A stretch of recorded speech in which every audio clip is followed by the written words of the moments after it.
बात कर लेते हैं तमाम खबरों की।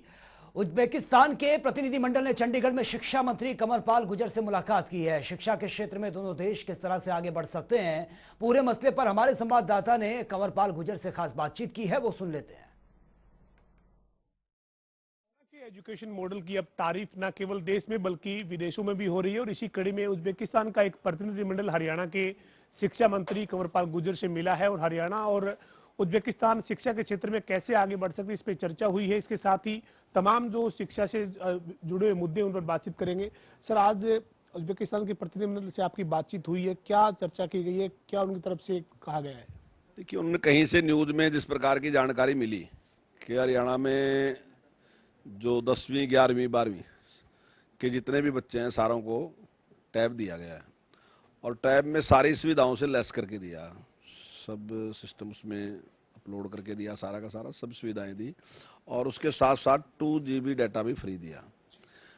तो इससे वो लोग काफ़ी प्रभावित थे और उसी को देखने के लिए यहाँ आए थे और उसके बाद हमारे शिक्षा सदन में गए, हमारे अधिकारियों से मिले, हमारे टीचरों से भी मिले और लास्ट में वो मेरे से मिलने आए थे और उन्होंने मदद के लिए भी कहा है कि भाई आपका सिस्टम काफ़ी अच्छा है, हम चाहते हैं कि आप हमें भी सहयोग करो, क्योंकि इस कोरोना काल में जहां दुनिया बिल्कुल थम गई थी, लेकिन हम समझते हैं कि आपने इसका भी लाभ उठाया, आपने एक नया सिस्टम डेवलप किया, हिंदुस्तान ने बहुत अच्छा काम किया, तो हम इससे बहुत प्रभावित हैं और हरियाणा बहुत अच्छा काम कर रहा है, तो हमें इसके सहयोग की ज़रूरत है और इस प्रकार का करिकुलम वगैरह तैयार करने के लिए भी हमें भी लोगों की ज़रूरत है। तो हमने कहा कि हम सहयोग करेंगे। हरियाणा की शिक्षा के मॉडल को देखने के लिए इससे पहले कई राज्यों के प्रतिनिधिमंडल भी यहाँ पर आए हैं, चाहे उत्तर प्रदेश की बात करें या अन्य राज्यों की बात करें, लेकिन दिल्ली की जो सरकार है, वहाँ के जो मंत्री हैं, वो लगातार हरियाणा के एजुकेशन मॉडल पर सवाल उठा रहे हैं। कई सरकारी स्कूलों की फ़ोटो डालकर आप दिल्ली के स्कूलों के साथ तुलना करते हैं, लेकिन हरियाणा का जो मॉडल है उसकी कई जगह तारीफ भी हो रही है, चाहे वो टीचर्स ट्रांसफ़र पॉलिसी हो या टैबलेट देने की बात हो, लेकिन दिल्ली सरकार के निशाने पर क्यों है फिर हरियाणा की सरकार? देखिए, अब बार बार एक ही बात को कहते रहते हैं। अब ऐसा नहीं मैं कह रहा कि 14,500 स्कूल हैं और 14,500 स्कूलों में कोई कमी नहीं है। हमने अभी निर्णय लिया कि जो भी स्कूल हैं, जहाँ भी जो भी कमी है, हमने 2 जो हमारे एजुकेशन ब्लॉक हैं उनको चुना है, एक करनाल और एक जगाधरी, और हमने उनसे कहा कि वहाँ जिस चीज़ की भी कमी है, हमने करनाल में रखा भी कि ड्यूल डेस्क जहाँ भी कम है तो वो ड्यूल डेस्क का पूरा कर लें और एसएमसी को ही हमने उसके अधिकार दिए कि टीचर और एसएमसी मिलके ही वो निर्णय करेंगे, उसके रेट का भी सारी चीज़ का निर्णय वही करेंगे। ऐसे ही जो सिविल वर्क है उसके लिए हमने जगाधरी को चुना है, तो वहाँ हमने एसएमसी को और टीचर को ही जिम्मेदारी दी कि वो बैठ के उसका विचार करेंगे, कितने पैसे खर्च होंगे वही काम करेंगे, हम पैसा सीधा सीधा उनको देंगे, वही वो सारा का सारा काम कराएंगे। अब ये हमारा पायलट प्रोजेक्ट है, इसमें क्या क्या समस्याएं आएंगी हम उसको देखना चाहते हैं। अगर समस्याएं बहुत बड़ी आती हैं, मान लीजिए ठीक नहीं रहता, तो फिर हम दूसरे विचार करेंगे, और अगर हम इसमें सफल रहते हैं पूरी तरीके से तो निश्चित तौर से इसी उस पर हम पूरे रहने में करेंगे। तो मैं समझता हूँ कि सारी की सारी जो कमियां दूर, लेकिन ऐसा नहीं है कि कहीं कमी नहीं है, वहाँ भी खूब कमियां हैं, लेकिन अगर आप टारगेट करके किसी स्कूल की एक फोटो डाल दोगे तो कहीं ना कहीं तो कम होती है। लेकिन जहाँ उन्होंने अपनी इतनी तारीफ कर दी कि दिल्ली ने ये कर दिया, दिल्ली ने ये कर दिया, तो आज तक के जितने सर्वे हैं उन किसी भी सर्वे में दिल्ली कभी आज तक 6ठे स्थान पे भी नहीं आया। फर्स्ट, हाँ, टॉप 5 में भी दिल्ली कहीं नहीं है आज तक भी। तो फिर किस बात का घमंड है इस बात का कि बार बार इस बात की चर्चा करना? तो वास्तविकता में दिल्ली का कोई मॉडल नहीं है, दिल्ली का कोई कामयाब नहीं है, वो केवल और केवल झूठ कर रहे हैं। वो कह रहे हैं कि हमने मेडिकल सुविधाएं इतनी अच्छी दे दी। अभी आप किसी भी सीएमओ को फोन कर लो और आप पूछो कि कोविड के दौरान आपके हॉस्पिटल में कितने दिल्ली के पेशेंट थे, आप हैरान हो जाओगे कि आपको हिसार सिरसा तक भी हॉस्पिटलों में दिल्ली का पेशेंट मिल जाएगा। होता क्या है वैसे, आमतौर से पेशेंट बाहर से दिल्ली जाता है, लेकिन पहली बार ऐसा रहा कि दिल्ली से पेशेंट हरियाणा में रहा। इसका मतलब उनका सिस्टम ठीक नहीं था, फेल था सिस्टम उनका। उन्होंने जो डिमांड करी उसका कोई हिसाब नहीं किया, उन्होंने इतनी ऑक्सीजन की डिमांड कर दी जो जरूरत से कई गुना ज्यादा थी, उसका मजाक भी है। तो वास्तविकता में वो सीरियस नहीं है, केवल और केवल बातें बनाने वाला काम है, करने वाला कुछ नहीं। नहीं एजुकेशन में कुछ करा, नहीं मेडिकल में कुछ करा। हरियाणा ने मेडिकल के क्षेत्र में भी अच्छा काम किया और एजुकेशन के क्षेत्र में भी अच्छा काम किया। हरियाणा ने एक और पहल की है, सुपर 100। जो रेवाड़ी में आपका एक सुपर 100 के नाम से सेंटर जो बना सबसे पहले, वहाँ से अनेकों एक बच्चे जो है वो कम्पिटिटिव एग्जाम में सफल हुए हैं, क्या आंकड़ा है उसका? और इस बार का जो 2022-24 का जो सेशन है उसमें कितने बच्चे आ रहे हैं? देखिए वो बहुत ही सफल रहा है और हमने 2018 में इसको शुरू किया था। तो पहली बार में जब 2020 में रिजल्ट आया तो 25 बच्चे जो थे हमारे आईआईटी में आए थे और हमारे लिए बहुत बड़ी उपलब्धि थी कि आईआईटी में हमारा सरकारी स्कूल का बच्चा रहा, 25 बच्चे रहे, तो हम बेहद खुश थे उससे। और 50 बच्चे ऐसे थे जिसने नीट क्लियर किया।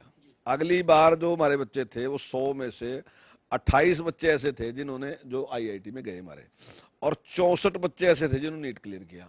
तो स्वाभाविक ही था कि हम बहुत उत्साहित थे इससे और हमने निर्णय भी लिया कि हम और बढ़ाने वाले हैं। अब की बार 200 बच्चे थे हमारे, 127 बच्चों ने जो जेई का मेंस है वो क्लियर किया हमारा। तो ये बहुत बड़ी उपलब्धि है हमारी। तो बच्चों ने बहुत उत्साह बढ़ाया और अभी तो हमारा जो नीट है उरे रहा, उसका भी रिजल्ट आएगा। मैं समझता हूँ शायद ये 200 के 200 ही बच्चे कहीं ना कहीं सिलेक्ट होंगे। तो अब इस सारे को देखते हमने निर्णय लिया कि अगली बार जो हमारा ग्रुप होगा वो 600 बच्चों का होगा, सुपर 600 होगा। 400 बच्चे जो हैं हमारे वो सीधे सीधे ऑफलाइन एजुकेशन लेंगे और 200 बच्चे हमारे ऑनलाइन एजुकेशन लेंगे। और मुझे पूरी उम्मीद है और बेहद खुशी है इस बात की कि सरकारी स्कूल के बच्चे नए आयाम स्थापित कर रहे हैं। ये इस बार जो आपने 400 बच्चों को ऑफलाइन और 200 बच्चों को ऑनलाइन इसमें सुपर 600 के नाम से जोड़ा है, आपने सेंटर पंचकुला में अलग अलग जगहों पर खोलने का फैसला किया था, लेकिन अब क्या ये रेवाड़ी सेंटर में ही पड़ेंगे, बाकी सेंटर नहीं खोलने जा रहे? देखिए अभी तक के जो रिजल्ट है ना जी, वो रिवाड़ी के ही बहुत अच्छे हैं। तो हमने विचार किया कि हम रिवाड़ी में ही इसका केंद्र रखेंगे। तो रेवाड़ी में ही जो बच्चे ऑफलाइन कोचिंग लेंगे उनके रहने खाने और तमाम जो व्यवस्था है वो वही रेवाड़ी में रहेगी? हाँ, वो सारी सुविधाएं जो है सरकार की तरफ से रहेंगी। पहले भी सरकार की तरफ से ही रही, आगे आने वाले टाइम में भी सरकार की तरफ से रहेगी। एक विपक्ष जो है वो लगातार एक आरोप लगा रहा है कि हरियाणा में जो बच्चे हैं उनसे सरकार फीस ले रही है सरकारी स्कूल में पढ़ाने के लिए, और प्राइवेट स्कूल में बच्चों को पढ़ाने के लिए सरकार फीस दे रही है, यानी प्राइवेट शिक्षा को बढ़ावा दे रही है। जो बच्चे सरकारी में आना चाहते हैं उनसे फीस ले रहे हैं। ये क्या मसला है, किस बात पर ये विवाद है? देखिए पहले तो मैं आपसे निवेदन करूंगा कि आप स्कूल में जाएं और पता कर लें कौन से स्कूल में फीस ली जा रही है। किसी स्कूल में फीस नहीं ली जा रही है। अब क्या था कि पहले 22 स्कूल जो थे संस्कृति मॉडल स्कूल थे, हमने उसको बढ़ा के 116 स्कूल और खोल दिए, अब 138 स्कूल हैं। तो उस पर जब विचार किया गया कि हम संस्कृति मॉडल स्कूल ज़्यादा बढ़ा रहे थे, तो हमने विचार किया कि किस प्रकार से ये लोगों में और पॉपुलर होता कि लोग सरकारी उसकी तरफ आए। तो पहले तो हमने सीबीएसई से उसको एफिलेटेड किया। फिर हमने मन में ये भी विचार आया कि जो लोग संपन्न लोग हैं, अगर उनके बच्चे आते हैं उनको फीस देने में क्या हर्ज है। तो हमने निर्णय लिया, क्योंकि हमारे यहाँ बहुत अच्छी पढ़ाई है और संपन्न वर्ग के लोग भी अब एडमिशन लेना चाहते हैं। वो लोग अगर बाहर रह के 3,000 रुपये फीस दे रहे प्राइवेट में, तो 500 रुपये देने में क्या दिक्कत है? 500 रुपये देने में कोई दिक्कत नहीं। और मैं समझता हूँ कई बार एक संपन्न व्यक्ति इसलिए एडमिशन नहीं कराता अपना कि मैं तो फीस दे के बच्चे का एडमिशन कराऊंगा, मैं फ्री में पढ़ाता नहीं अपना।